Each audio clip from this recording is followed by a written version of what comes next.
Maaari mo bang sabihin kung nasaan ka nung araw na nawala yung laptop? Nasa library po ako, sir, mga mula umaga hanggang tanghali po. May napansin ka bang kayo na ito na mga routine na ito?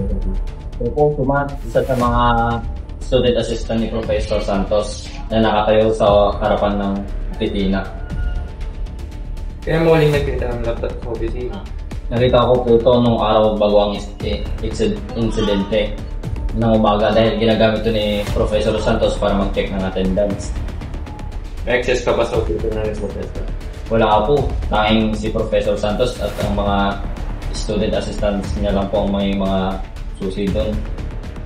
May napansin ka bang kakaiba na makakatulong sa investigation?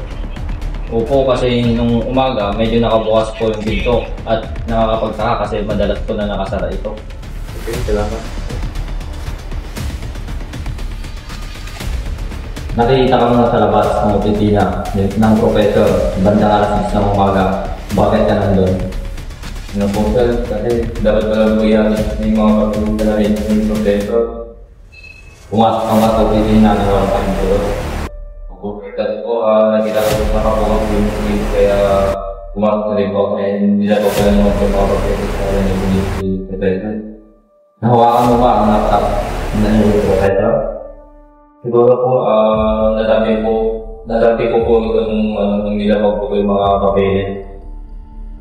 Alam mo ba may mga fingerprint na nakita sa mesa ng laptop?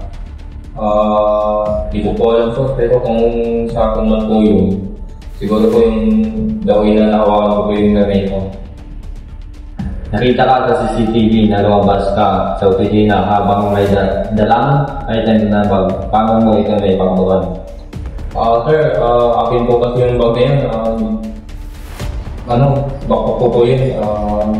Huwag niyo pa ako pagbibintangan.